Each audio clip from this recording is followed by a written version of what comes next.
KPM. Assalamualaikum, hai, anda bersama dengan saya lagi, Afiq Syazwan dalam Road to Success SPM 2020. Baiklah, macam biasa sekarang ni kita masih lagi ada tempat yang dah boleh keluar, dah boleh ke mana-mana. Sebelum kita nak mulakan sesi latih tubi kita untuk pecutan akhir ni, Afiq nak pesan kepada anda semua untuk patuhi SOP. Yelah, sebab sekarang ni mereka semua dah boleh bebas nak ke mana-mana, tetapi bersyarat ada SOP yang perlu kita ikuti. Antaranya gunakan pelitup muka, kemudian sentiasa basuh tangan, gunakan hand sanitizer, dan apa yang paling penting, jaga jarak anda sekurang-kurangnya 1 meter bersama dengan individu yang lain.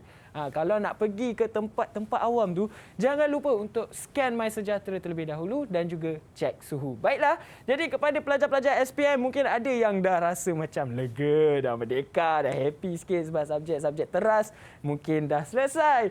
Tapi sekarang ni nak fokus pula untuk subjek elektif ni sebab kita nak top up A dekat dalam result kita ni. Baiklah, jadi hari ini kita nak fokus pula untuk subjek Reka Cipta Pecutan Akhir.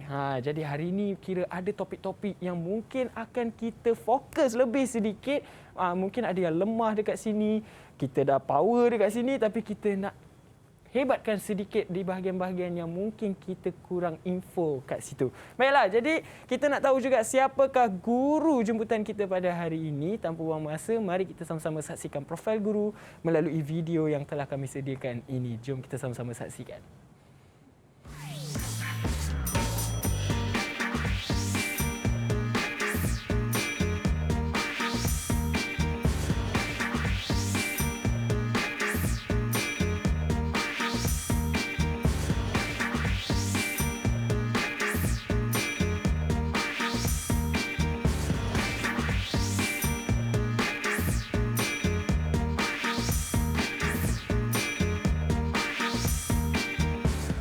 Baiklah, kita dah pun bersama dengan Cikgu Azizi sekarang ni. Assalamualaikum, Cikgu.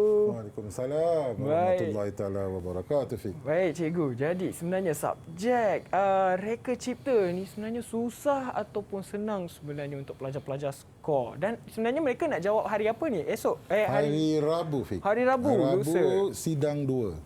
Okey, baik. Jadi Cikgu, sebelum kita mulakan latih tubi, Cikgu ada apa-apa pesanan tak buat mereka yang mengambil subjek elektif Reka Cipta ini? Okey, kepada pelajar yang mengambil Reka Cipta, calon-calon, ingat awak dah selesai pun kertas 2 ya. Jadi tinggal kertas 1 iaitu yang membawa ajaran 70 markah. Jadi buatlah latih tubi, tanyalah guru anda ya, kerana kita tinggal 70 markah saja nak skor. 30 markah tu kebanyakan kerja khusus ni kebanyakan markahnya mereka tinggi-tinggi, Fik. Jadi rugi kalau mereka tak skor untuk kertas 1. Baik, jadi kalau kita dah skor dekat kerja khusus tu, rugi juga untuk kertas seterusnya kita tak skor. Baiklah, itu pandangan Cikgu. Jadi sekarang ni saya nak bawa Cikgu ke meja sebelah sana tu untuk patuhi SOP terlebih dahulu sebelum kita mulakan latih tubi pembelajaran kita sebentar nanti. Jadi Cikgu boleh ikut saya. Okey, saya pakai dulu. Okey, dan silakan Cikgu. Baiklah. Jadi kalau anda nak tahu sebenarnya jarak kami pun sebenarnya studio ni sangat luas dan Cikgu pun akan mengajar di sebelah sana. Mungkin jarak kami sebenarnya adalah 1 meter. Jadi sekarang kita nak tahu juga apakah pandangan calon mengenai subjek Reka Cipta ini. Mungkin ada yang kata senang, ada yang kata susah, dan mungkin bagi mereka ada bahagian-bahagian yang mungkin mereka rasa ini adalah bahagian yang agak sukar untuk mereka mendapatkan markah. Jadi jom kita sama-sama saksikan VT ini terlebih dahulu. Jom. Didik TV KPM.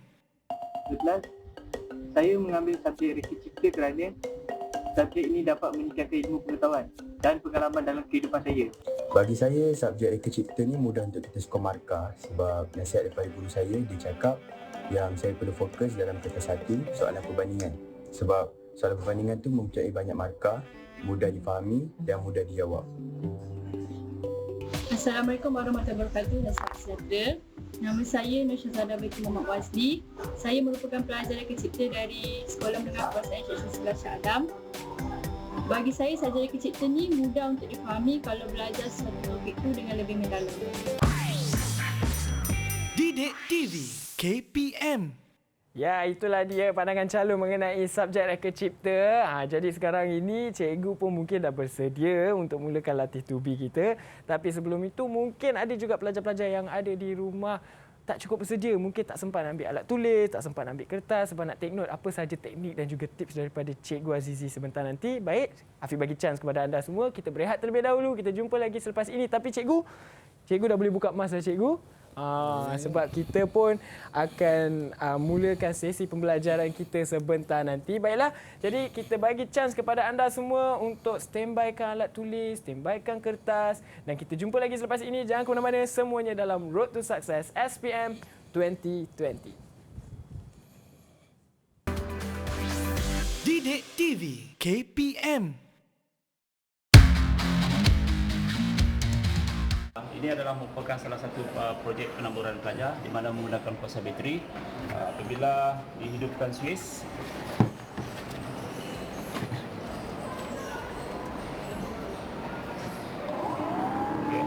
jadi hidupkan Swiss, motor akan bergerak dan berpusing dan mengeluarkan angin.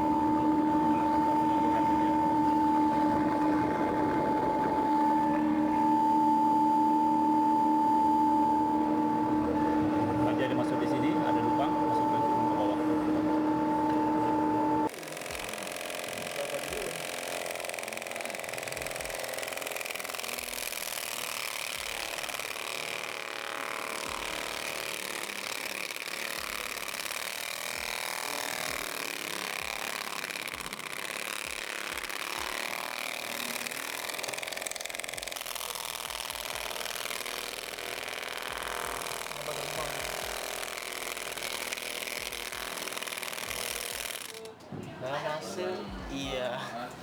Lepas cepat tunjuk dia punya hasil dia. Terus surat khabar betul. Hasil yang sangat memuaskan je. Didik TV KPM. Baiklah, jadi anda dah sama-sama saksikan VT itu tadi. Baik, jadi sekarang kita akan mulakan sesi latih tubi kita bersama dengan Cikgu Azizi bagi subjek reka cipta. Tapi sebelum tu cikgu, kita ada juga pelajar yang akan bersama dengan kita di dalam studio. Mari kita perkenalkan pelajar dari SMK Seksyen 11 Shah Alam Selangor. Assalamualaikum semua, selamat petang. Buka mic. Jangan jawab tak buka mic. Tak dengar suara. Okey. Jadi Waalaikumsalam. Alright. Jadi inilah dia pelajar dari SMK Seksyen 11 Shah Alam Selangor. Mungkin anda dah biasa dah dengan Cikgu Azizi kan? Okey, baiklah. Jadi cikgu, sebelum tu saya nak anda semua pelajar-pelajar perkenalkan diri seorang demi seorang bermula dengan Aina. Silakan. Assalamualaikum. Nama saya Aina Syazwana binti Abdul Muhaimin, merupakan atlet memanah dari Sekolah Sukan Negeri Selangor. Baik, seterusnya Afira.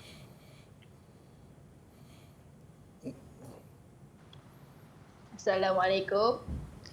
Nama saya Afira Nurtaqwa Arazi. Saya merupakan atlet bola sepak dari Sekolah Sukan Negeri Selangor. Baiklah. Seterusnya Assalamualaikum. Saya Siti Nurfahana binti Syamaruddin, merupakan atlet hoki daripada Sekolah Sukan Negeri Selangor. okey. Seterusnya Syahira. Assalamualaikum. Nama saya Nur Syahira Nisha binti Asnawi. Saya atlet olahraga. Alright. Ini dia. Iman. Silakan Iman. Assalamualaikum. Nama saya Iman Irfan bin Sazali. Saya atlet berbasikal dari Sekolah Sukan Negeri Selangor. Okey, dan yang terakhir sekali, Haziq. Assalamualaikum. Nama saya merupakan atlet olahraga dari Sekolah Sukan. Haziq, angkat sikit mic Haziq. Rugi tak dengar suara awak. Angkat sikit mic. Oh, tak lagi ah? Sekali lagi. Angkat mic. Pegang mic. Okey. Assalamualaikum. Yeah. Kesalam. Nama saya Muhammad Aziz bin Muhammad, merupakan atlet olahraga dari Sekolah Sukan Negeri Selangor. Okey, jadi kita dah kenal seorang demi seorang. Ini semua atlet-atlet ni, hebat-hebat mereka ni kan.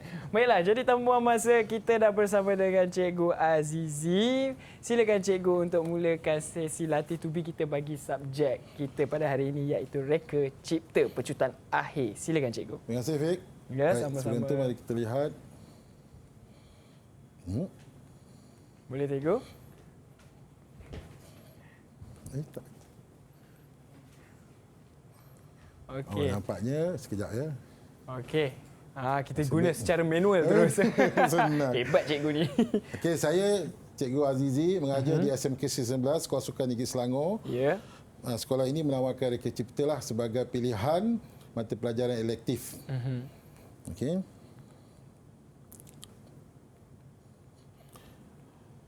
Baik, reka cipta seperti yang penonton dan juga para pelajar lihat tadi, ada montaj tentang projek. Itu adalah projek yang dibuat oleh para pelajar dalam kertas 2. Kalau kita tahu reka cipta SPM, kodnya 3763.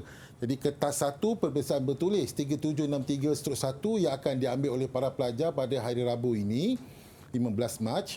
Dan kertas 2 kerja khusus SPM 3763/2 telah pun diselesaikan oleh para pelajar lah.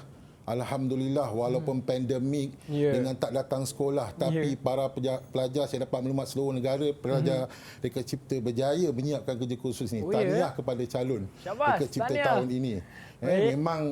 Memang dugaan anda memang kuat. Tapi jangan takut. Kertas 2 dah selesai. InsyaAllah hari ini kertas 1 cikgu cuba membantu calon-calon untuk menjawab bagaimana menjawab dan mendapat markah. Baik. Boleh cikgu, baik. Jadi wajaran kertas 1 70% seperti yang saya kata tadi, 30% dia untuk kertas 2. Jadi 70% tinggi juga ni. Jadi jika tak belajar dan tak tahu cara nak jawab, rugi. Okey. Baik. Jadi reka cipta kertas 1 ada bahagian A, bahagian B. Bahagian A 20 soalan, cadangan masa yang diperuntukkan dia 2 jam setengah, Fik. Jadi kita peruntukkan 1 jam untuk jawab bahagian A, cadangan dia lah. Baik. Jadi dalam dalam bahagian A ni, soalan ni adalah lebih kepada pelajar untuk mengingat dan memahami lah. Kira aras serendah lah, yang membawa markah 50 markah. Okey, dan semua tajuk daripada tingkatan 4 sampai tingkatan 5 ada ditanya dalam bahagian A. Untuk bahagian B pula, kita cadangkan dia 4 soalan je. Tapi masa yang dicadangkan untuk menjawab tu ialah 90 minit. Kenapa ya? Kerana bahagian B ni merupakan bahagian soalan aras sederhana dan aras tinggi. Okey. Jadi dalam soalan B ni menguji pelajar untuk memahami, mengaplikasi, menganalisis, menilai dan akhir sekali mencipta. Okey, membawa markah 50 markah juga. Kebanyakannya dia harus sederhana dan tinggi. Jadi untuk hari ini cikgu nak fokus kepada bahagian B dahulu. Sebab seperti yang kita tahu, masa merupakan musuh kita. Jadi kita pergi bahagian B. Kita pergi yang susah dulu. Baik. Okey, kalau boleh cikgu nak terangkan supaya pelajar semua dapat dan mengetahui bagaimana cara yang betul lah menjawab bahagian B ni, supaya pasal markah dia 50 markah walaupun 4 soalan ya. Kemudian kalau insya-Allah jika diizinkan kita akan pergi pada bahagian A. Cikgu akan terangkan tip-tip sedikit bagaimana menjawab bahagian A. Baik. Kita pergi kepada soalan 1 Soalan 1 bahagian B. Okey. Biasanya soalan reka cipta ni dia banyak gambar, Fik. Dia akan bagi gambar. Di sinilah kemahiran pelajar diuji untuk menilai atau menganalisis atau melihat gambar ni apa yang maklumat yang boleh diperoleh daripada gambar tersebut. Okey. Jadi jika kita lihat pada gambar tersebut dan soalannya mengatakan darjah 6 menunjukkan aktiviti mempromosi satu produk. Keyword dia ialah aktiviti mempromosi. Jadi seperti yang kita tahu, promosi ni ada 4, iaitu periklanan, publicity, promosi jualan dan akhir sekali jualan langsung. Jadi yang mana satu yang kita nak letak jawapannya di sini? Jadi jawapan itu terletak pada dalam gambar ini. Okey, boleh saya tanya pelajar saya sudah jawab? Boleh. Cikgu okey, kita boleh suruh pilih. Syazwana lah. Syazwana. Nyatakan kaedah promosi itu. Syazwana. Promosi jualan. Okey, promosi jualan. Macam mana awak tahu jawapan dia promosi jualan? Sebab promosi jualan ni selalunya dia kat gambar dia ada pameran, ada orang pegang kupon, ada macam hadiah atau sampel macam tu. Okey. Jadi kata pelajar saya tadi ada orang pegang sampel. Jadi kita dapat dengan jelas bahawa ada orang yang memegang sampel minuman. Jadi jelaslah kaedah yang digunakan ini adalah kaedah promosi jualan. Ya. Baca soalan dengan teliti dan dapatkan maklumat yang baca soalan teliti dan lihat raja dan dapatkan maklumat apa yang boleh kita perolehi daripada situ. Baik. Okey. Baik, kita pergi kepada soalan seterusnya. Okey, tadi dah tahu dah promosi jualan. Jadi ditanya pula, apakah kelebihan promosi jualan ini? Itu kaedah promosi ini. Okey. Jadi kita tanya lagi seorang pelajar saya, boleh? Boleh. Walaupun dia orang pelajar sukan, tapi mereka bijak juga dalam akademik. Okey, mari kita tanya Haziq. Okey, Haziq. Haziq, apa kelebihan gunakan kaedah promosi ini? Okey, kelebihan dia boleh memastikan produk sentiasa mendapat sebutan. Okey, dapat sambutan. Maka hasil jualan sentiasa meningkat. Okey. Tengok ya. Haziq tadi jawab, dia ada fakta, kemudian saya tanya lagi. Sebab jawapannya tak cukup lengkap. Terima kasih, Haziq. Jadi, kena ada fakta dan penerangan. Sebab markah di sini 4 markah. Soalannya 2. Jadi, bermaksud satu soalan 2 markah. Jadi, untuk mendapat 2 markah ini, kita perlu ada fakta satu dan satu penerangan. Okey, mari kita lihat contoh jawapan di sini. Okey, ini kata meningkatkan jualan dalam masa yang pendek. Jadi, apakah penerangan dia? Oleh itu, penerangan dapat memaksimalkan keuntungan. Jadi, jawapan dekat sini sebenarnya kelebihan apa-apa saja yang pelajar boleh jawab asal dia berkaitan dengan promosi dan sesuai, kena dengan jawapannya lah dengan soalan tersebut. Okey. Baik, yang kedua, pengguna dapat mencuba sendiri produk. Oleh itu, akan berasa lebih yakin untuk membeli dan mengguna. Nampak? Saya highlightkan warna biru dengan warna merah tu warna untuk membezakan bahawa warna biru fakta, dan untuk mendapat satu lagi markah untuk kita perlu ada penerangan. Ya. Barulah dapat 4 markah di sini. Baik. Okey.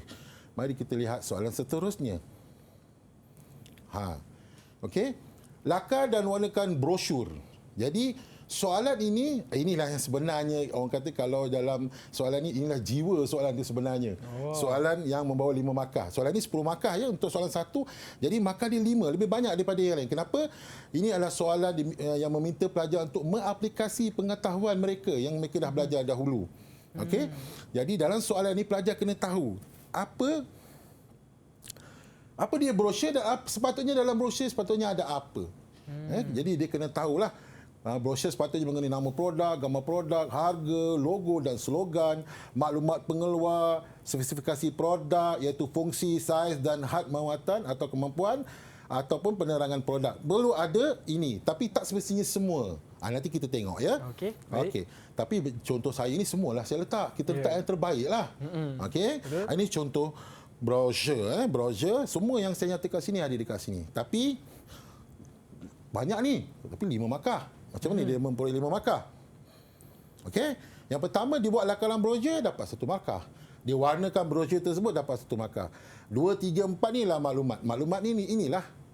Brosur mengandungi apa? Ni 1 sampai 7 ini. Jadi maklumat yang mana-mana di atas 3 tu, kalau ada dalam ni, maka pelajar akan mendapat penuh 5 markah. Baik. Warna memang telah diarahkan supaya pelajar membawa warna. Sekurang-kurangnya 3 warna. Kerana apa? Kerana ada soalan yang mungkin meminta untuk pelajar atau calon mewarnakan. Jadi warna pun ada markah. Maksudnya penggunaan warna yang sesuai. Ya, penggunaan warna yang sesuai. Biasanya kalau dah tak ada sangat tu matahari peperiksaan, tak ada warna lah, pinjamlah 3 warna daripada kawan. Yang berlainan warna. Jangan ambil hitam, biru tu semua. Pilihlah kontra, warna yang kontra supaya kita boleh gunakan untuk menjawab. Baik. Okay. Baik. Jadi selesai sudah soalan 1. 10 markah. Okay, kita pergi kepada soalan 2. Okay. Soalan 2 biasanya adalah soalan yang meminta pelajar untuk menganalisis. Kalau kita lihat di sini, okey, kita ada satu alat, okey, soalan dia Raja 13A menunjukkan alat penaburan makanan haiwan ternakan mudah alih, dan Raja 13B menunjukkan litas skematik alat penaburan itu. Jadi di sini pelajar perlu membuat analisis litar ini untuk menjawab soalan. Okey, dia bagi satu gambar. tu gambar produk, dia bagi lita. Jadi reka cipta ni bukan sekadar melukis je, Fik. Kena tahu engineering pun kena tahu juga. Ini sistem ni. Sistem elektrik. Right. Jadi, untuk menjawab soalan ni, murid perlu mengetahui dan memahami simbol komponen dan fungsinya. Simbol elektrik atau elektronik lah. Jadi, dia kena tahu, baru dia boleh jawab. Okey, mari kita lihat soalan dia, ya. Berdasarkan rajah 13A dan rajah 13B, kenal pasti kesan pada motor DC. Motor DC ni maksudnya direct current lah. Motor yang menggunakan kuasa bateri. Jadi dapat kita lihat di sini dalam gambar memang ada bateri dekat sini, bateri 9 volt. Dalam gambar lita tersebut juga ada simbol menunjukkan komponen bateri dekat sini. Okey. Apa lagi yang ada dalam lita? Okey. Dapat kita lihat ada simbol Swiss, ada simbol LED, ada simbol perintang, ada simbol motor dan satu simbol tapi dia tak bagi nama. Jadi pelajar perlu tahu nama tersebut untuk menjawab soalan ini. Okey. Jadi kalau pelajar yang memang mengetahui atau menghafal simbol, dia akan tahu ini adalah simbol perintang. Tapi dalam perintang ini ada arrow. Jadi bila arrow dia menunjukkan bahawa ia adalah perintang boleh laras ataupun rheostat. Okey. Okey. Dah tahu dah semua apa yang ada dalam lita ni, barulah kita pergi kepada soalan. Baik. Kenal pasti kesan pada motor DC jika voltan ditambah kepada 12 volt. Sekarang pakai bateri 9 volt. Dia upgrade jadi 12 volt. Apa berlaku kepada motor? Dia nak tahu. Jadi, apabila voltan ditambah kepada 12 volt, apa yang berlaku? Jadi kita tanya soalan lagi pada saya. Boleh? Boleh. Baik, kita minta Iman yang jawab. Okey, Iman. Iman, boleh jawab kenapa apa yang berlaku apabila pada motor apabila voltan ditambah kepada 12 volt? 12 volt. Motor DC akan semakin laju, cikgu. Kenapa dia semakin laju? Sebab apa ni? Okey, tak apa ni. Cikgu. Ya, dia motor ingat tu. Okey. Sebab arus elektronik elektromagnet bertambah.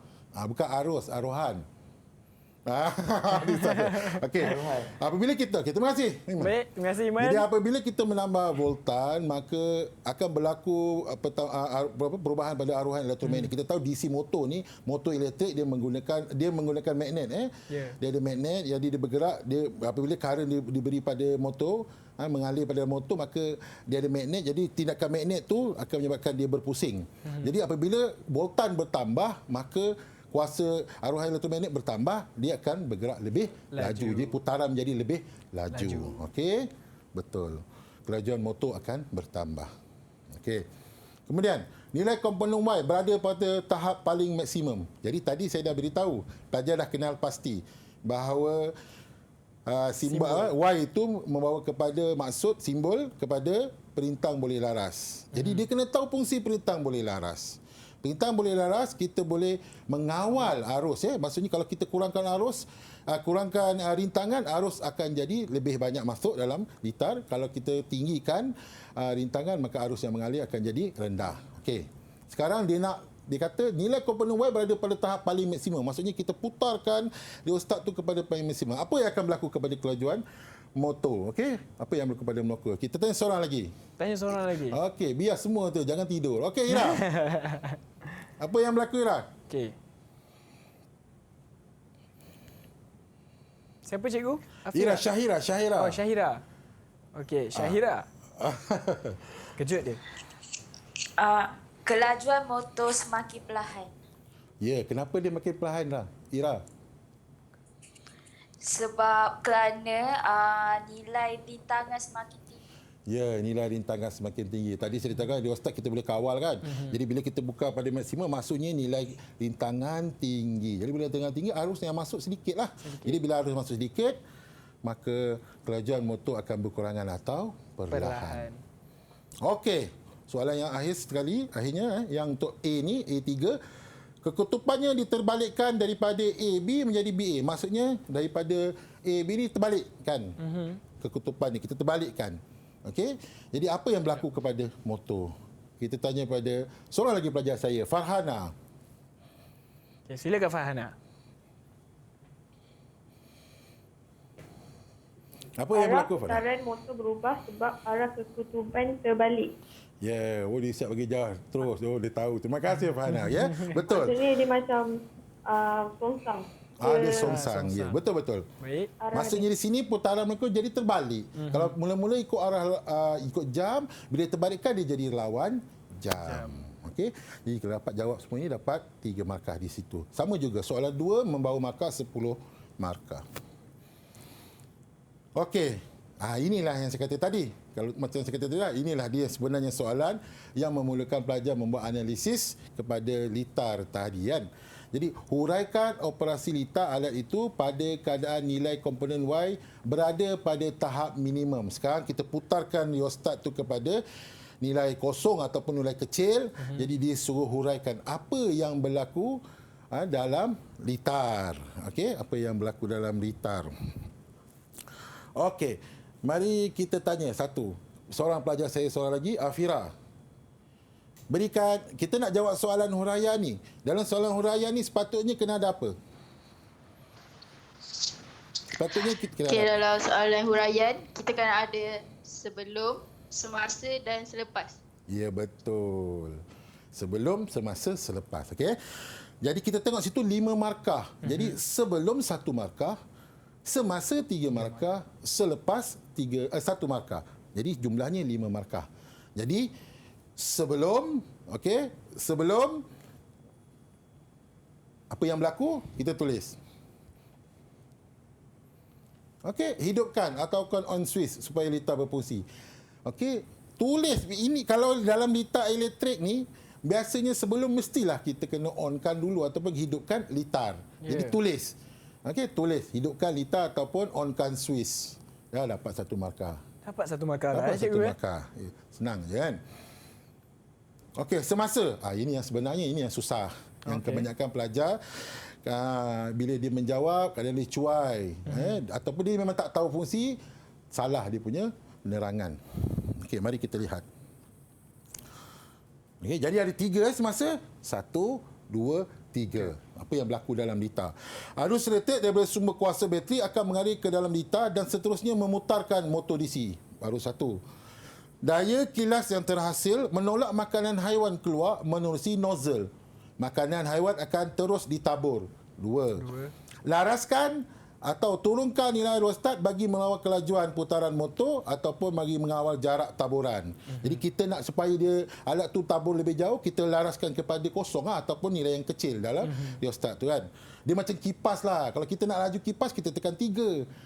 Jadi bila kita 3, maksudnya di sini ialah di tangan dia kecil. Bila kita tekan 1, di tangan dia besar. Jadi kipas perlahan. Macam tu. Okey. Okey, jadi 1, 2, 3 semasa baru dapat 3 markah dan akhir sekali selepas. Okey. Tutup switch bagi memutuskan litar dan mematikan motor. Okey. Katakanlah dapat soalan ini, pelajar tak tahu nak tulis apa. Tulislah hidupkan on switch, tulislah tutup switch. Dapat 2 markah. Yang dia tak tahu kan. Tak tahu tak apa. Ataupun rasa nak cuba jawab, jawab je. Tapi hidupkan switch dan tutup switch, dah dapat 2 markah dekat situ. Walaupun 5 markah tapi dah dapat 2 markah. Okeylah daripada dapat kosong tak jawab langsung. Betul. Ya. Tulislah hidupkan switch dan tutupkan switch. Biasanya operasi litar begitu jawapannya. Okey. Okey, kemudian dia bagi satu lagi. Ini bahasanya soalan kebat lah kita panggil. Soalan yang menguji pemahaman atau pengetahuan pelajar. Okey, terangkan satu penambahbaikan yang dapat menambah kecekapan alat penaburan tersebut. Ini yang kita kata tinggi tadi tu. Maksudnya kalau budak memang faham, dia boleh jawab lah. Kalau budak memang tak faham, dia tak boleh jawab lah. Jadi bagaimana kita nak tambah baikkan alat tu supaya dia berfungsi lebih cekap. Okey. Okey. Sama juga bila terang, ada perkataan terang maksudnya 2 markah, fakta dan penerangan. Okey. Memanjangkan nozzle yang membolehkan taburan makanan lebih jauh, atau kita boleh jawab macam inilah. Membesarkan saiz ruang bekas makanan haiwan supaya menampung jumlah yang lebih banyak. Maksudnya kalau sekali tabur mungkin sedikit je yang keluar. Jadi bila kita besarkan banyak makanan lagi boleh ditabur dengan sekali jalan. Atau nozzle tu kita panjangkan, dia boleh taburkan lebih jauh. Jadi cekaplah kira alat tu. Ya, faham. Okey. Baik. Itu soalan 2, 10 markah, 10 markah. Soalan 3. Soalan 3 ini soalan aras tinggi, 15 markah. Okey. Dalam soalan 3 ini, pelajar diminta untuk membuat penilaian terhadap 2 produk yang diberi spesifikasinya. Okey. Jadi dalam soalan ini pelajar kena membuat perbandingan. Okey. Baik, mari kita lihat dulu apa yang soalannya, kita lihat soalannya dan apa gambar ni menunjukkan apa ya. Baik, Raja 8 menunjukkan 2 lampu suluh yang akan digunakan oleh Ammar bagi aktiviti jelajah rimba semasa perkemahan pengangkap sekolahnya. Keyword dekat sini digunakan dalam situasi aktiviti jelajah rimba semasa perkemahan. Maksudnya kita nak guna yang mana yang sesuai yang digunakan ketika pergi berkemah. Antara 2 alat yang diberikan ini, produk yang diberikan ini, iaitu lampu suluh ini, yang mana yang lebih sesuai. Jadi gambar A, gambar yang pertama, lampu suluh A ni dia bagi spek dia, spesifikasinya dia bagi, pencahayaannya mencapah, bilangan LED-nya 4, sumber kuasanya DC. Maksudnya sumber kuasanya menggunakan bateri, DC direct current. Beratnya 600 gram, warna yang ada pilihan kuning dan merah. Untuk lampu suluh B pula, pencahayaannya tertumpu, bilangan LED-nya 1, sumber kuasanya AC 240, maksudnya dia kena charge. Okey. Maksudnya bila charge kena ada plug lah. Tempat tu kena ada plug. Okey. Plug power kan. Okey. Kemudian beratnya 400 gram dan warna yang ada ialah hitam dan putih. Jadi dia dah beri 2 alat lampu suluh dan dia beri spesifikasi. Jadi pelajar kena membandingkan kedua-dua produk tersebut, kemudian dia kena buat pilihan yang mana yang sesuai untuk aktiviti jelajah rimba semasa perkemahan pengangkap sekolahnya. Okey. Jadi soalan 3A, tentukan lampu suluh yang paling sesuai untuk dipilih dengan membandingkan kedua-dua lampu suluh tersebut. Dia kena bandingkan. Okey, macam mana nak banding?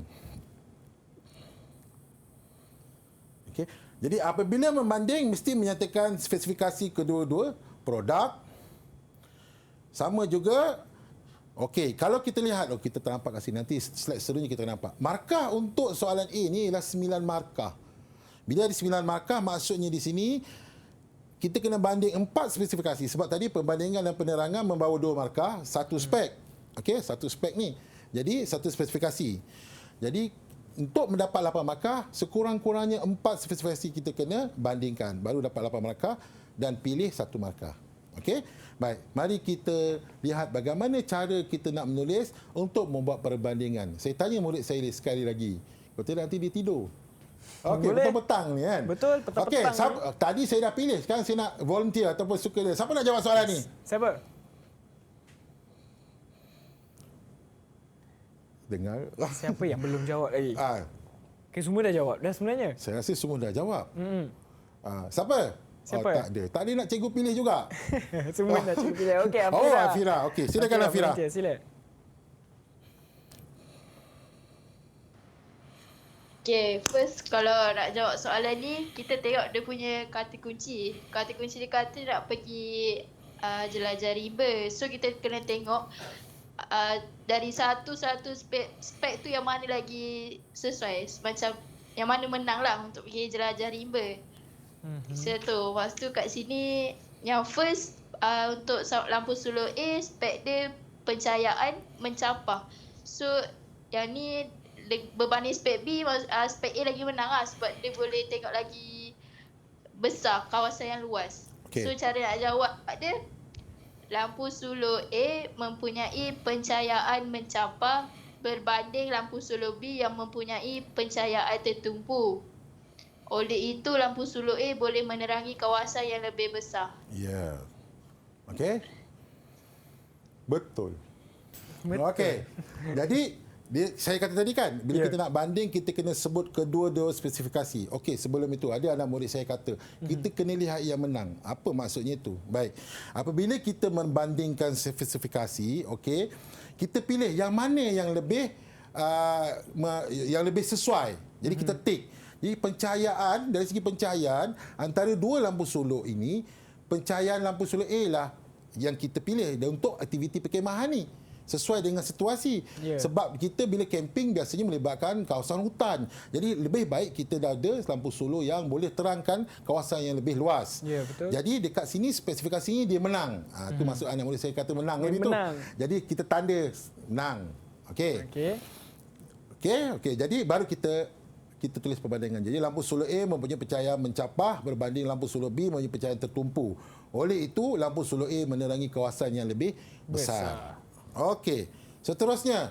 Siapa lagi? Siapa lagi nak Siapa cuba? lagi yang boleh nak jawab? Tak ada. Aina. Aina. Aina. Okey, Aina Suzana, silakan.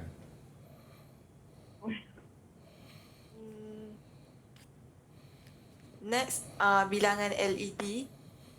So, bilangan LED bagi lampu A ialah 4 berbanding bilangan LED bagi lampu B ialah 1. Oleh itu, lampu solar A lebih cerah. Lebih cerah. Yelah, 4 LED dengan 1 LED. Dah tentulah 4 LED lebih cerah. Kan? Okey, betul. Jadi, dekat sini A lagi menang. Tanda right juga. Okey.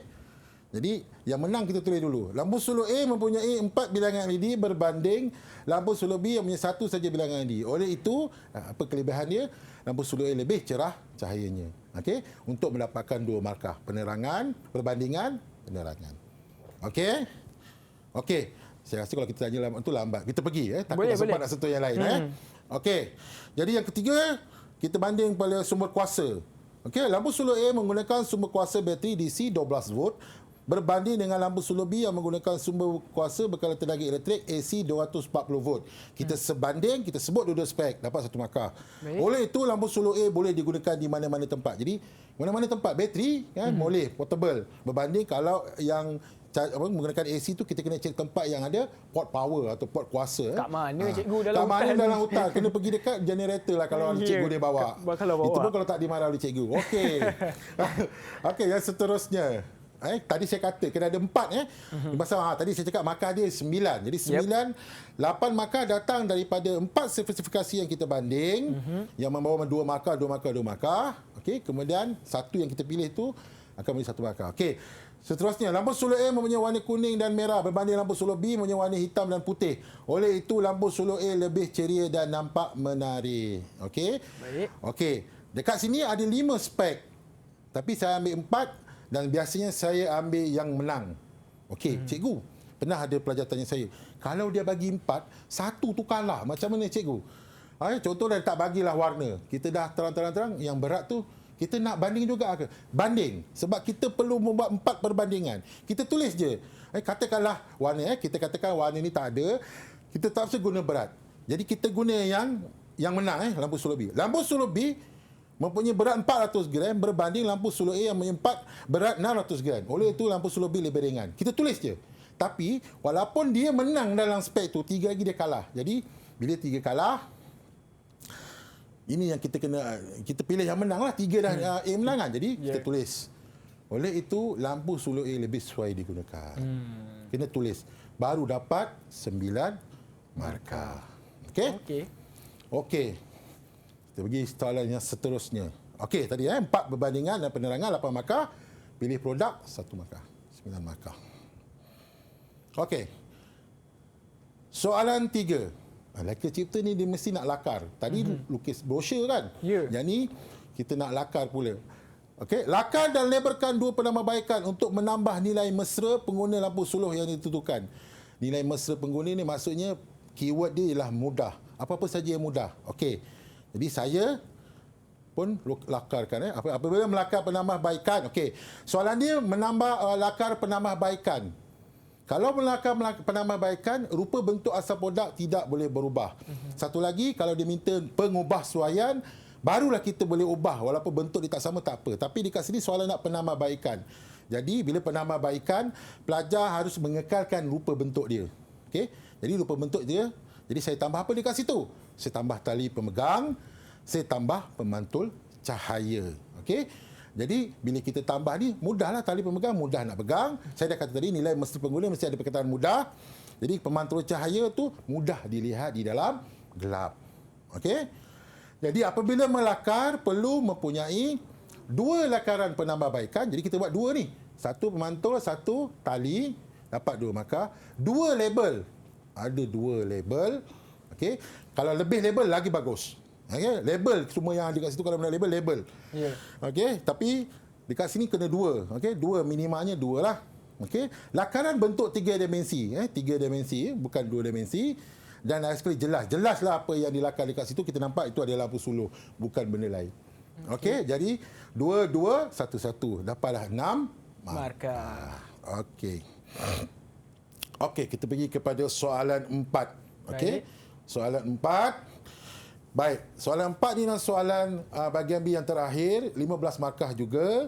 Ini adalah soalan yang menguji pelajar untuk mereka cipta sesuatu bagi mengatasi masalah tersebut. Baik cikgu, jadi sebelum kita teruskan untuk soalan 4 ni cikgu, apa kata kita rehat terlebih dahulu? Ya, boleh. Boleh.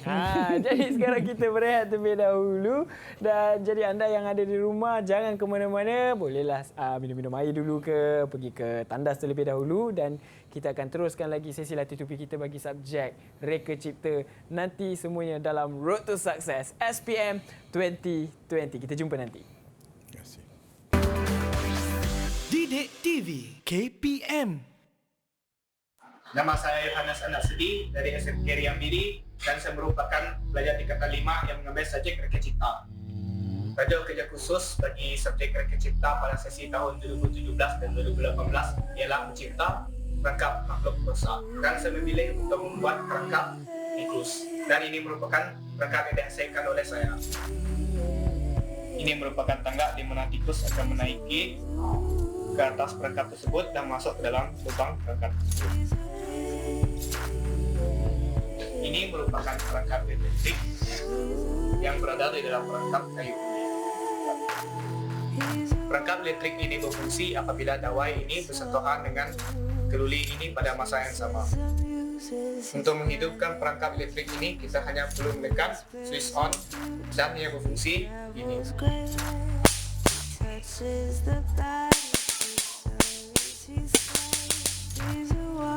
Ini merupakan komponen elektronik yang digunakan saya untuk menghasilkan perangkap elektrik. Ini merupakan high voltage generator dan ia berfungsi untuk meningkatkan lagi voltan dengan kuasa yang rendah.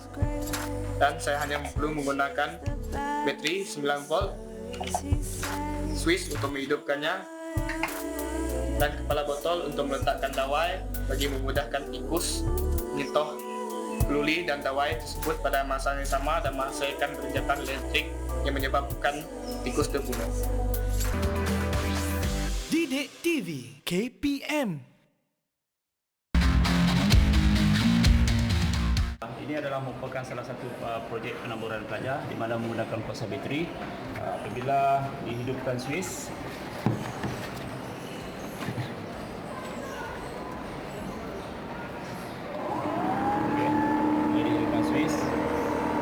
motor akan bergerak dan mesin dah mengeluarkan angin.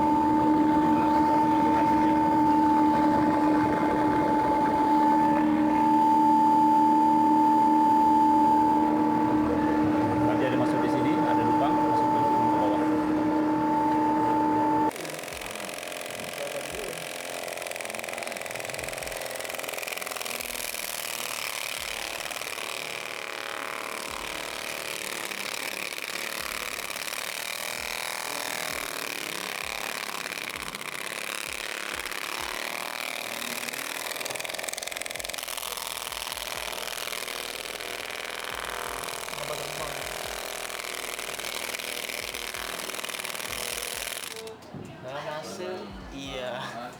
Pak cepat tunjuk dia punya hasil dia.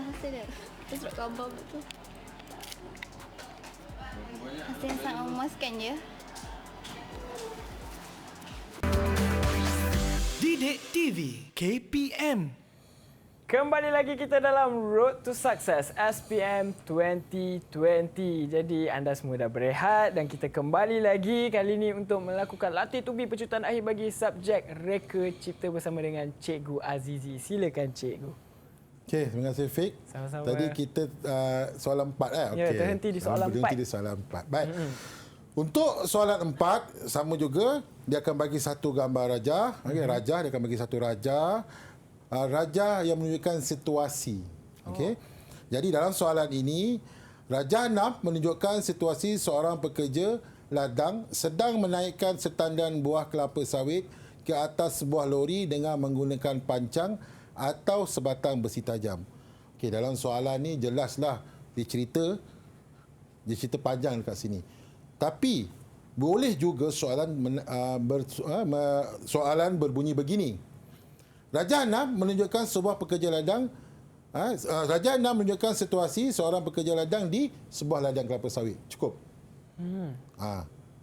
Kalau soalan yang contoh saya ni, okeylah. Jadi cerita mengangkat tandan lah, lepas tu menggunakan pancang lah. Diterangkan tentang gambar tersebut. Tapi soalan juga boleh berbunyi macam saya katakan tadi. Jadi di sini memerlukan kemahiran pelajar untuk melihat gambar tersebut, mencari maklumat apa yang boleh kita dapat daripada gambar tersebut. Okey? Baik. Okey, baca soalan macam saya kata tadi, baca soalan dan lihat raja dengan teliti untuk mendapatkan maklumat. Senaraikan masalah-masalah yang dihadapi oleh pekerja ladang ketika melakukan aktiviti menaikkan tandan kelapa sawit. Okey. Kenapa saya suruh senaraikan dahulu? Okey. Pelajar ni dia nak cepat habis, dia tulis je. Nanti bila kita tengok next punya slide, kita tengok ada ruangan soalan. Dia tulis je jawapan. Soalan ni sebenarnya dia berkait. Nanti kita akan lihat berkait dengan soalan nanti soalan B, soalan C. Masalah di sini, jika salah di bahagian A, maka bahagian B pun akan salah, bahagian C pun akan salah. Okey. Macam mana boleh salah tu? Okey. Okey, nanti kita tengok macam saya kata tadi kan. Terangkan dua masalah yang dihadapi oleh pekerja. Okey. Jadi kita tulislah apa yang kita nampak dalam gambar tersebut tadi, kita terangkan. Terang maksudnya okey, ada dua masalah, jadi 4 markah. Jadi terangkan kena ada fakta, kena ada penerangan. Okey, fakta 1 markah, penerangan 1 markah. Soalan untuk 1, 2 pun sama. Jadi dapat jawab ada fakta penerangan, dapat 4 markah. Okey. Mari kita lihat. Okey, contoh masalah yang boleh kita nampak daripada gambar tersebut ialah mengambil masa yang lama. Okey, itu fakta dia. Kenapa? Kenapa mengambil masa yang lama? Kerana perlu mengangkat tandan kelapa sawit satu persatu. Kemudian yang seterusnya jawapannya ialah menggunakan tenaga yang banyak dan ini menyebabkan pekerja cepat berasa letih. Itu yang kita dapat melihat pada gambar tadi. Gambar yang sebelum ni lah. Okey, jadi apabila kita menulis masalah tersebut, okey, penerangan tu boleh merujuk kepada punca ataupun akibat. Okey, macam ni. Okey, ini punca. Mengambil masa yang lama kerana perlu mengangkat. Kenapa mengambil masa yang lama? Punca ini kerana angkat tandan satu persatu. Ini akibat. Menggunakan tenaga yang banyak. Bila gunakan tenaga banyak, apa masalahnya? Ini menyebabkan pekerja cepat berasa letih. Jadi penerangan tu boleh kepada punca ataupun akibat. Okey. Kita pergi kepada soalan seterusnya. Baik. Okey. Lakar dan labelkan. Dia campur. Lakar dan label. Okey. Lakar dan labelkan satu reka ciptaan bagi mengatasi masalah di jawapan 4A. Ini yang saya katakan tadi. Ini jantung dia ni. Maksudnya okey, ni pasal dia 7 markah. Memang inilah jantung dia, kena reka cipta. Satu lagi soalan ini berkaitan dengan 4A tadi. Okey. Tadi kita katalah itu masalah ni, masalah tu Apabila kita lakar dekat sini, lakaran kita itu tidak menyelesaikan masalah yang kita katakan tadi. Contohlah, kalau dia kata cepat berasa letih, tapi dalam lakaran dia tak menunjuk pun yang dia lakaran itu, reka ciptaan itu menyelesaikan masalah letih. Tak tunjuk pun. Maka dekat sini tak dapat markah. Okey? Itu yang saya kata tadi. Jadi mula-mula pelajar perlu senaraikan dulu. Biasanya soalan ni saya ajar pelajar saya tengok dulu daripada soalan yang depan 4 tu, tengok sampai habis. Apa soalan dia tanya? Biasanya dia akan minta macam ni lah. Kadang-kadang dia minta buat pengebuasuaian, kadang-kadang dia minta keciptaan. Okey. Jadi kita lihat dulu sebelum kita lakar. Bila kita dah lihat soalan tu, kita dah lihat gambar, kita dah tulis. Kita tanya, pelajar tanya apa yang saya nak lakar. Okey, katakanlah saya nak lakar benda yang boleh mengangkat tanpa perlu kita angkat. Jadi masalah yang kita kena tulis tadi maksudnya boleh berletih. Maksudnya kita punya lakaran itu menyelesaikan masalah letih. Jadi kita tulis kat depan. Baru kita tulis kat depan. Sebab jika dah tulis awal-awal, lepas tu pelajar ni syok. Oh, lakar lah. Dia pun lakar. Rupanya lakaran dia tak selesai pun masalah yang dikata dekat 4A tadi. Soalan yang pertama tadi. Jadi kalau dia tak selesaikan, dia ada kaitan. Sini markah tak dapat. Itu yang bahaya soalan ni. Soalan dia berkaitan kan. Pasal mengatasi masalah. Okey. Okeylah. Tadi kalau kita lihat, okey, kita patah balik sekejap. Mengambil masa yang lama kerana mengangkat tanda. Jadi kita nak selesaikan mengambil masa yang lama ni. Okey. Kedua, menggunakan tenaga yang banyak. Okey. Jadi ada tak lakaran itu menyelesaikan masalah yang lama dan juga letih tadi kan? Okey. Oh, jadi dia buat satu alat yang boleh angkat mesin lah, kita kata mesin lah.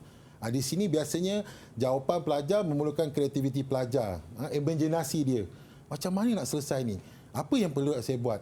Okey. Ini yang kita kata soalan aras tinggi ni, sebab pelajar perlu mereka cipta. Okey. Ini contohlah.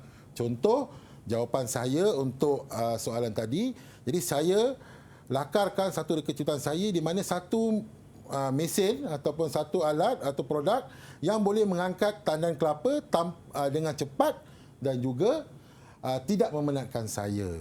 Okey. Jadi dalam lakaran tersebut kita labelkan, okey. Okey, kita labelkan. Okey. Bagaimana nak dapat 7 markah daripada lakaran tersebut? Okey. Yang pertama, perlu membuat lakaran reka ciptaan dalam 3D. 3 dimensi. 3 dimensi lah. 3 dimensi maksudnya dapat panjang, nampak lebar, nampak tinggi. Okey. Lakaran yang menyelesaikan masalah yang dinyatakan dalam jawapan 4B.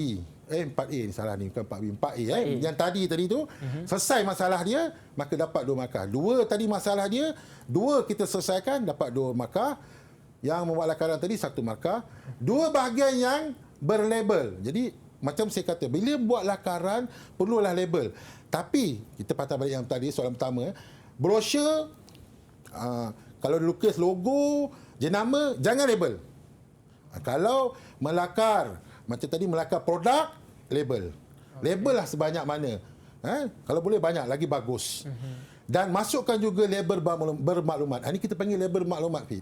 Maksudnya ada label, ada maklumat dekat situ. Contoh lengan pengaut dibuat daripada keluli tahan karat. Itu maklumat dia. Masukkan aja. Kita tak tahu. Kemungkinan dalam soalan ini markah untuk label maklumat pun ada. Bergantunglah kepada pembuat soalan kalau dia nak, bagaimana dia nak memberi markah kan. Tapi kita buat semaksimumnya. Okay? Label, dah ada label maklumat. Okay? Lakaran, jelas, kemas, nampak apa yang dilakar. Kemudian kreativiti. Kreativiti ni lah maksudnya apa yang dilakar tu hebat tak? Maksudnya kreatif tak cara penyelesaian dia. Dapat 1 markah. Jadi 2, 1, 1, 1. Dapat 7 markah. 7 markah. Okey. Tapi dekat sini memang memerlukan pelajar untuk ada kemahiran melakar lah.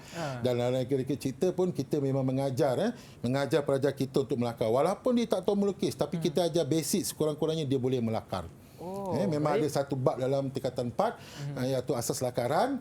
Kalau tak silap saya pada rancangan yang lepas Cikgu Azhar dia tunjuk bagaimana untuk melakar teknik untuk melakar. Okay? Jadi memang tak larilah lakaran dengan reka cipta. Okey, satu lagi, lakaran jangan terlalu kecil. Macam ni sedang elok lah. Maksudnya kita menggunakan 2/3 daripada kotak yang disediakan. Okey, kita menggunakan 2/3. Jelas nampak cukup besar. Jangan terlalu kecil, jangan terlalu lakar hujung ke.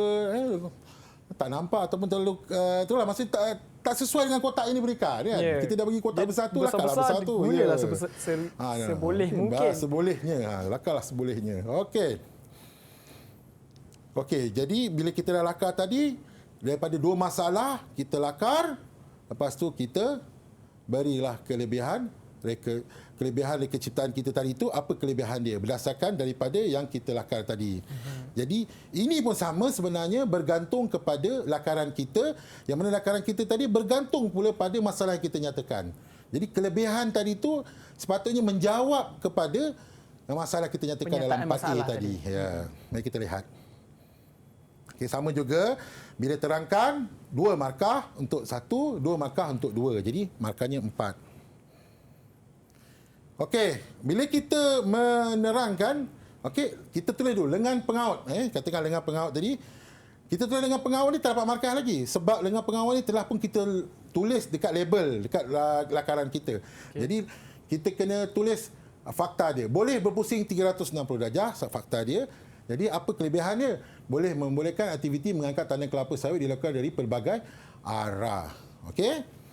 Okey, kemudian seterusnya pencengkam buah. Okey? Mempunyai jari yang besar. Pencengkam buah tak dapat markah. Yang biru ni baru kita dapat kira markah. Okey. Mempunyai jari yang besar dan ini membolehkan ia mencengkam tandan kelapa sawit dengan jumlah yang banyak. Jadi cepatlah kerja kita, tak penat bekerja tu. Selesai tak masalah kita nyatakan tadi? Selesai. Okey. Okey, tadi dah selesai dah bahagian B. Alhamdulillah. Jadi sekarang ni jika ada masa, kita ada sedikit masa, saya nak terangkan sedikit bahagian A. Bahagian A. Yang kita kata adalah sendah tu. Tapi banyak pelajar buat silap, cuai ketika menjawab, menyebabkan dia tak dapat markah. Okey. Kita lihat perkara yang perlu diingat ataupun benda yang biasa yang dilakukan oleh pelajar dalam bahagian A. Okey. Yang pertama, ejaan nama periksa cipta. Salah. Ejaan salah. Ejaan salah membawa maksud lain, maka tak dapat markah. Istilah, dalam reka cipta ada istilah macam contohnya faktor pemilihan tempat, faktor reka bentuk, itu istilah. Jadi istilah tu mesti ikut ejaan yang betul dan tangan ditambah-tambah. Nanti kita tengok contoh. Kita tengok contoh. Okey, ejaan nama alatan tangan atau mesin mestilah betul. Kiraan kos perlu masukkan rumus, simbol peratus atau unit RM. Okey. Tidak menambah jawapan dengan membuat garisan jawapan sendiri. Okey, ini nanti saya tunjukkan. Ada dibagi dalam soalan 3 je dia nak. Dia pandai-pandai bagi tambah jawapan bawah dengan harapan pemeriksa tanda betul. 3 jawapan atas salah, yang bawah je yang betul. Tetap tak dikira. Sebab jawapannya mesti ditulis di atas garisan yang disediakan. Jangan pandai-pandai tambah jawapan. Dah tu tambah tu jawapan yang betul, yang tak tambah tu jawapan yang salah, rugi. Okey? Dan tidak memberi jawapan dalam satu baris yang sama. Ada 2 jawapan pula dekat situ. Disuruh pemeriksa pula pilih. Kita yang orang yang menanda tu pilih mana jawapan yang betul. Itu pun dikira salah walaupun satu betul. Okey. Mari kita lihat contoh. Okey. Ini ejaan salah lah. Mereka cipta enjin steam ni. Okey. Mereka cipta enjin steam ni sepatutnya orang lain dia tulis jawab sebenarnya salah. Okey. Zulkifli, nama dah betul. Tapi ejaan tak salah. Dia letak Zulkifli. Ejaan dia sepatutnya nanti kita tengok apa jawapan dia. Dan menukar nama lain. Robert Young. Sebenarnya bunyi seakan sama tapi ejaannya lain. Okey. Okey, mari kita lihat ya. Pertama tadi jawapannya enjin steam ialah James Watt. Tadi kan Zulkifli Haji Harun. Tadi ejaan dah betul lah tapi dia tambah A jadi Zulkifli. Jadi lain tu. Salah. Walaupun bunyi sama. Tadi semua sama juga Robert Young. Sebenarnya Robert Young. Salah juga. Cuai kat sini Okey, ejaan nama mestilah betul dan tepat. Baik. Nombor 2 contohnya, okey, ini istilah yang tidak tepat. Kalau pelajar kecil dia mesti tahu istilah yang tepat untuk prinsip ni. Okey, nanti kita lihat jawapan dia. Mengubah istilah, maksudnya istilah tu tak ada pengalaman tu, dia pandai dia tambah. Okey, dia buat istilah sendiri. Okey, ataupun dia guna mata pelajaran lain punya istilah. Tapi kita mesti guna istilah dalam reka cipta. Kemudian ini yang saya kata tadi tu, dia pandai-pandai tambah jawapan dekat bawah dengan harapan dapat markah walaupun salah yang atas. Tak ada tak dikira. Okey, kontra salah. Okey, mari kita lihat jawapan yang betul. Ini jawapan yang betul. Nama Islam mestilah betul dan tepat. Prinsip kebentuk ada 7. Kesatuan, imbangan, penekanan, pergerakan, corak kontra, rentak dan corak. Jadi dekat sini jawapannya kesatuan tu adalah prinsip kebentuk. Adalah. Tadi jawapan ni kita tengok tadi sama macam bunyi sama tapi sebenarnya lain. Salah. Okey, ini imbangan. Istilah dia imbangan, bukan seimbang, bukan apa tadi ditulis seimbang. Bunyi sama masuk sama tapi istilah kerana istilah mesti tepat. Okey. Kemudian pergerakan jawapan dia. Tadi dia pergi tambah pengulangan lah apalah. Memang pergerakan ni nampak macam berulang-ulang dia punya tu. Tapi kita istilahkan ni sebagai pergerakan dalam reka cipta. Yang tadi pengulangan tu itu istilah untuk mata pelajaran lain sebenarnya. Okey. Okey, yang ini pula istilah tidak tepat. Okey, istilah tidak tepat, mengubah nama istilah sama juga. Yang ni mengubah kepada sama maksud. Dia tak ingat. Dia tahu ini apa tapi dia tak ingat. Jadi dia tulis maksud yang seakan sama. Nanti kita tengok jawapannya. Tidak ditelan zaman. Ini faktor. Faktor pemilihan reka bentuk ada 12.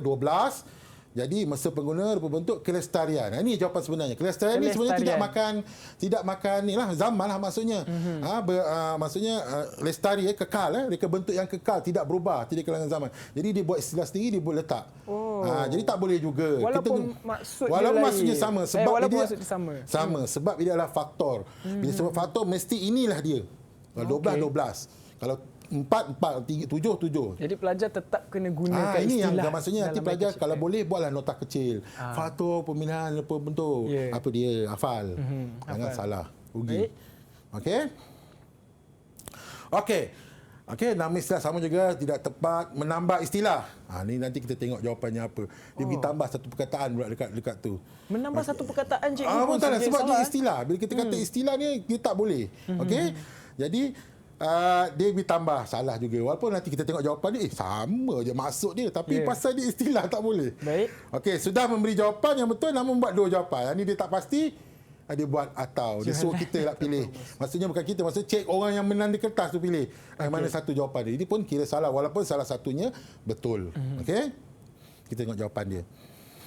Okey, seperti kita tahu terdapat 4 kaedah promosi dalam reka cipta, iaitu pengenalan, promosi jualan. Tadi yang soalan 1 tadi, ini 4 tadi. Promosi jualan, jualan langsung, publicity.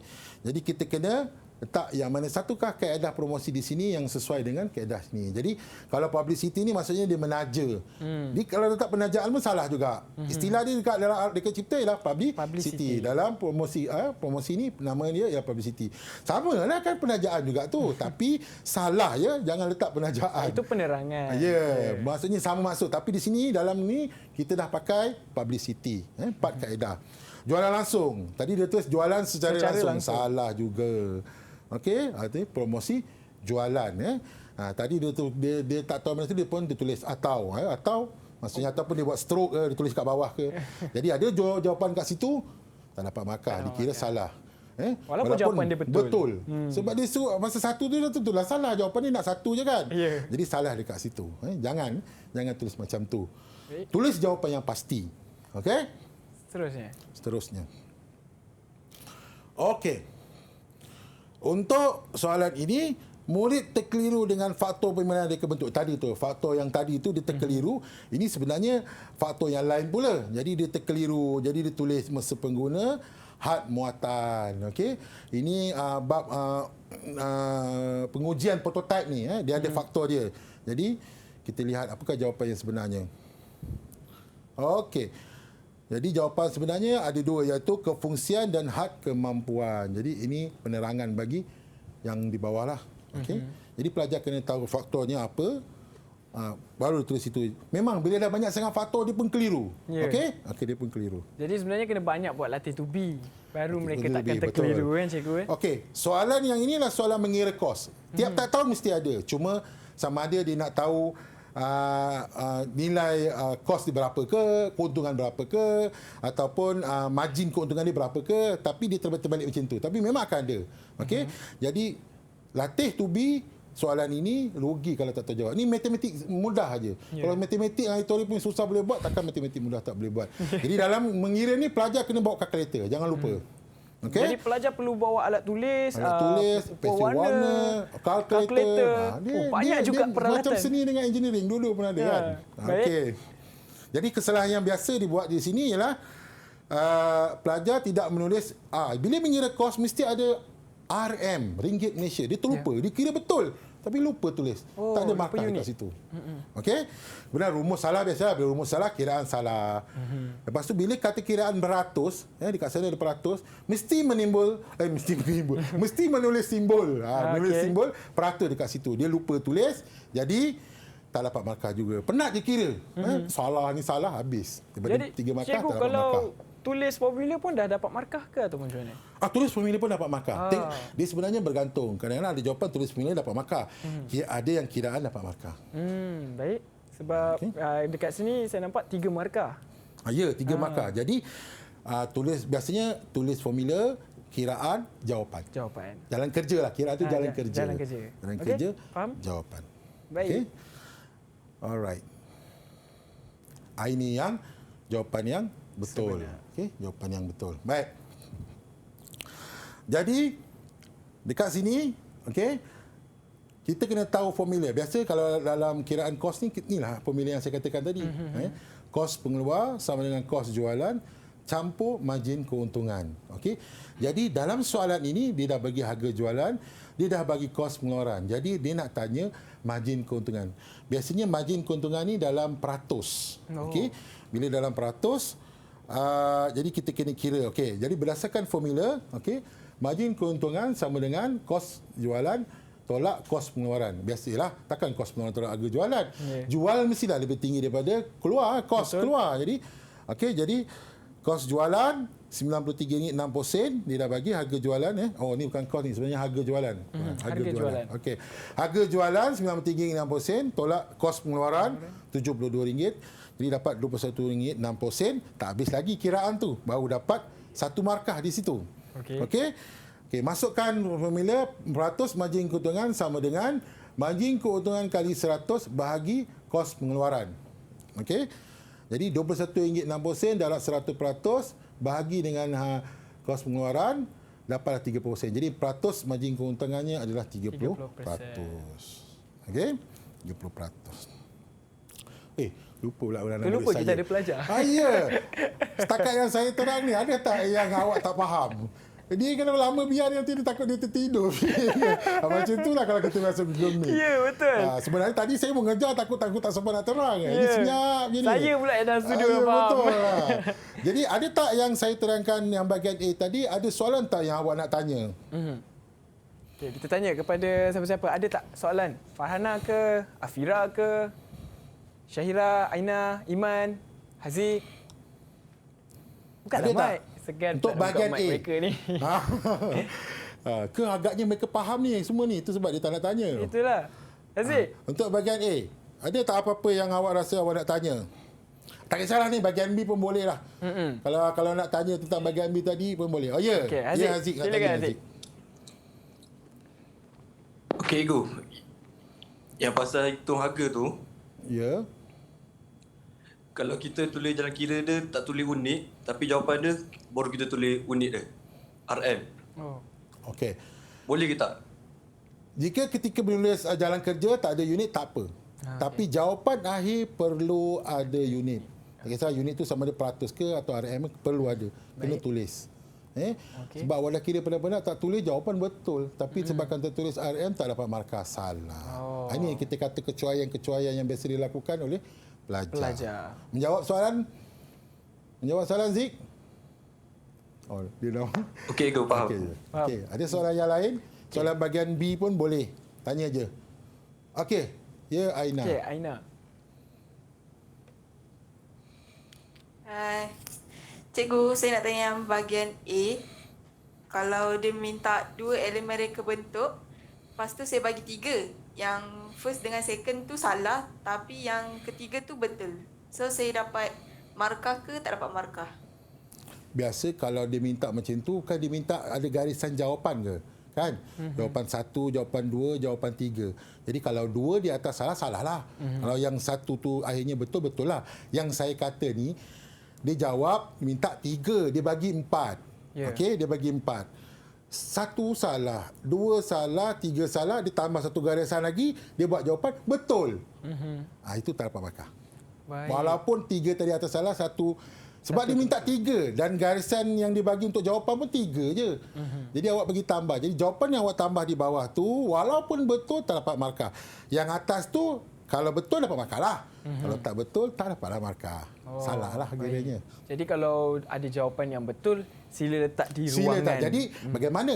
Yang mana bila kita dapat soalan tu kita tengok, kita fikir dalam bab ni, dalam tajuk ni apa jawapan ni. Tulis yang mana kita confident, yang paling yang kita yakin tu jawapan dia. Okey. Untuk nanti bila dapat soalan nanti masa hari Rabu nanti, belik dulu, jangan segera nak jawab. Betul. Belik dulu satu-satu, tengok dulu. Okey, tengok dulu. Okey. Lepas tu mana yang awak rasa yang awak confident, masa yakin yang nak jawab dulu, yang memang tahu jawapannya, jawab tu dulu. Pasal dalam exam, dalam peperiksaan, musuh kita ialah masa. Okey, kita sedang elok fikir apa jawapannya, masa berjalan ni. Okey, yang ni tak jawab lagi ni. Baru dapat tulis jawapan, tiba-tiba kena soalan yang tu memang kita tahu, Tak sempat nak jawab, rugi. Jadi para pelajar, jawab soalan yang awak tahu dulu. Pergi ke soalan tu. Ni tak tahulah, tinggal dulu. Ni tak tahulah, tinggal dulu. Ni aku tahu, tulis. Okey, pergi bahagian B pula. Ini kena fikirlah. Pergi yang mana yang kita rasa, kita yakin dan kita tahu, jawab dulu. Kita nak mengejar masa. Okey, bila dah habis jawab yang tahu, baru kita ulang balik, baru kita lihat. Okey, yang mana kita tahu, separuh tahu. Kita jawab dulu. Ni soalan ni aku tahu yang atas, tapi yang bawah tak pasti. Kita jawab yang tahu dulu. Dah habis semua, barulah pergi ke jawapan tak tahu. Mungkin masa tu Tuhan, doa pada Tuhan, Tuhan bagi idea. Iyalah ini dah jawapannya. Biasanya pelajar dah jawab confident, lepas tu ditutup, ditunggu. Jangan, semak balik. Semak balik jawapan tu, tengok balik. Mungkin masa jawab, ni betul ke jawapan ni? Ingat balik apa semua, nota yang awak buat apa semua, yang latihan awak buat. Kemungkinan masa tu dapat idea, itulah jawapan sebenarnya yang awak tulis tadi salah. Salah. Okey, satu lagi. Ketika menjawab, salahlah atas garisan tersebut. Okey, potong elok-elok, tulis sebelahnya. Okey, tulis di sebelahnya. Okey. Janganlah mau kata dia kalau tersilap saya dalam peperiksaan tak boleh guna liquid paper kan. Jangan pergi palam macam ni kotor, lepas tu tulis nanti pemeriksa tak nampak. Potong je elok-elok satu garisan, tulis di sebelahnya. Tak muat, tulis di bawahnya. Okey, tulis di bawahnya untuk jawapan yang salah tersebut. Baik. Okey. Atau katakan 1, 2, 3. 3 dia salah. Dia potong, dia tulis bawah. Jangan takutlah pasal sebab apa? Yang tulis di atas tu awak dah potong. Jadi dah tak ada ruang nak tulis kan? Tulis bawah. Itu lain cerita. Tapi ini dia bagi jawapan dia nombor 3, lepas tu nombor 4 dia letak juga jawapan. Itu tak boleh. Tapi kalau dah salah yang 3, contohnya kan 1, 2, 3, salah yang 3 ni. Potong elok, tak ada ruang nak tulis. Tulis dekat bawahnya. Jadi biasanya pemeriksa akan tahulah. Okey. Terima kasih cikgu di atas tips daripada cikgu untuk pelajar-pelajar. Okey, jadi cikgu pun dah terangkan dari segi kesilapan yang sering pelajar lakukan. Kemudian cikgu pun dah bagi tahu tips sekiranya kalau tak tahu boleh isi yang atas switch on, kemudian bawah switch off. Kemudian dari segi teknik menjawab, kemudian di bahagian manakah yang perlu kita nyatakan untuk buat nota kecil dan bagaimanakah istilah yang paling penting dalam subjek reka cipta ini yang perlu kita hafal. Baiklah, jadi cikgu, sebelum kita mengakhiri pecutan akhir bagi subjek reka cipta kita ini, saya nak bertanya juga kepada pelajar-pelajar dari SMK Seksyen 11 Shah Alam Selangor. Mereka ni semua atlet-atlet hebat ni. Sekolah Sukan Fitness, Sekolah Sukan Negeri Selangor. Sebab saya tahu mereka ni adalah ada yang pemain hoki, ada yang sekurang-kurangnya dia orang ni mewakili negeri Negeri Selangor. Okey, jadi saya nak bertanya dengan mereka, bagi mereka sebenarnya subjek reka cipta ini mereka dapat skor A ataupun tidak, ataupun mereka sebenarnya masih lagi rasa ragu-ragu sebab berdasarkan apa yang saya nampak tadi sebenarnya wajah mereka ni semua confident je. Tapi kita nak tanya seorang demi seorang lah cikgu. Kita cuba dengan Aina lah. Aina, sebenarnya bagi awak subjek reka cipta ni susah ke senang sebenarnya? Bagi saya subjek reka cipta ni senang je sebab dia ada 30% daripada kerja khusus. So kalau nak dapat A tu kita perlukan lagi 40 markah je. So dalam exam kita perlukan 40 markah je lagi untuk dapat A. Ya, itu dia. Terima kasih Aina. Aina main suka apa nak? Saya main memanah. Oh, memanah. Wah, hebatnya main memanah. Okey. Jangan pandang orang Jangan pandang hati saya. Baiklah, seterusnya Haziq. Okey, Haziq berbasikal ke? Saya olahraga. Oh, olahraga. Okey, Haziq. Jadi, ada tak bagi Haziq sebenarnya macam mana Haziq, macam tadi ada bahagian istilah. Macam mana Haziq nak hafal satu persatu daripada segi bahagian istilah tu? Kalau bagi dia macam kita ni tak payah hafal tak apa, cuma kita faham. Ya. Faham benda tu. Kalau boleh hafal tu kira memang point lah, dapat lah. Dapat markah. Kira okey lah. Okey, baik. Terima kasih Haziq. Okey, seterusnya kita nak tanya Iman pula lah. Imannya fun. Okey, ini yang berbasikal. Ya, Iman lah. Ya, saya. Betul. Okey, Iman. Bahagian lakar. Bahagian melakar ni. Macam mana teknik Iman untuk bagi pemeriksa itu betul-betul faham dari segi lakaran Iman tu. Kemudian idea Iman. Kemudian dari segi brosur pula. Kalau Iman nak menulis brosur tersebut, apa idea Iman untuk bagi brosur Iman tu nampak lebih menarik? Iman dengar tak? Mula-mula kena faham soalan dulu. Dengar? Dengar. Sila teruskan. Lepas dah faham lepas faham soalan tu, lepas tu letak apa yang dia nak. Macam brosur kita kena letaklah gambar, harga jualan, lepas tu spesifikasi produk. Kita kena letak tu semua. Okey, baik. Terima kasih Iman. Okey, siapa lagi di antara Syahira, Afira, Farhana, ada tak apa-apa lagi nak kongsi tips? Sebab anda yang ada di kaca TV sekarang ni untuk kongsikan tips bersama dengan pelajar-pelajar lain yang sedang menonton kita sekarang ni. Mungkin mereka juga ambil subjek elektif Reka Cipta Pecutan dan mereka memerlukan tips daripada kawan-kawan sebab sekarang ni kan kita musim PKP suka nak jumpa kawan-kawan. Ada tak tips? Afira? Ada? Ya, saya. Okey. Okey, bagi saya lah. Kalau macam saya, yang hafal-hafal tu, kita kena start hafal dari awal lah kan. So bila exam tu macam soalan ni dah tahu dah tajuk mana. Lepas tu yang bahagian B pula, kita kena score yang mana confirm. Confident yang dah dapat full mark. Macam perbandingan tu, yang penyelesaian masalah tu pun senang je. So, bolehlah dapat A. Kena banyak orang ni lah skor dekat dekat bahagian-bahagian yang senang. Okey, terima kasih Afira. Mereka ni dah hebat. Sebab tu semua cakap, tak apa kita fokus kat bahagian senang. Senang dah bagi mereka cikgu. Itulah. Sebab itulah bila kita tanya orang yang dah hebat, bagi mereka senang. Kesian kawan-kawan kita yang bagi mereka susah. Baiklah, jadi cikgu, ada tak apa-apa kata akhir daripada cikgu sebelum kita mengakhiri episod kita hari ini? Silakan cikgu. Okey. Ketika menjawab peperiksaan soalan tadi, seperti mana telah saya nasihatkan sebelum ni, baca soalan, tengok soalan dulu, jawab yang mana tahu, jangan gopoh-gopoh. Okey. Kemudian apabila selesai jawab, semak balik. Okey. Jadi saya ucapkanlah selamat berjaya pada hari Rabu ini. Okey. Pastikan anda menjawab semua soalan. Jangan tinggal, jangan tinggal. Sayang. Kemungkinan jawapan yang anda buat tu terutama macam melakar tu ada markah. Biasanya kalau kita jumpa pelajar, dia kalau tak nak buat, dia dah tak tahu jawapan, lakar pun dia tak nak buat. Sebenarnya apabila pelajar melakar, dia pun dah dapat satu markah sebenarnya. Tadi kita lihat tadi kan, lakaran satu markah. Jadi jangan tinggalkan ruangan kosong lah ya. Lepas tu tenang-tenang, gunakan sebaiknya 2 jam 30 minit tu. Jangan gopoh-gapan nak keluar je. Semua dah jawab dah. Bolehlah keluar. Jangan. Semak balik jawapan anda. Mungkin ketika itu anda dapat idea. Mohon banyak-banyak pada Tuhan berdoa, diberikan idea ketika menjawab soalan. Jangan gopoh-gapah. Jadi berusaha, berdoa dan bertawakal. InsyaAllah berjaya. Baik cikgu. Cuma cikgu, saya ada satu soalan tentang subjek Reka Cipta ni. Sebenarnya subjek Reka Cipta ini, apakah kelebihan dia untuk di masa akan datang mungkin bagi pelajar yang mengambil subjek elektif ni?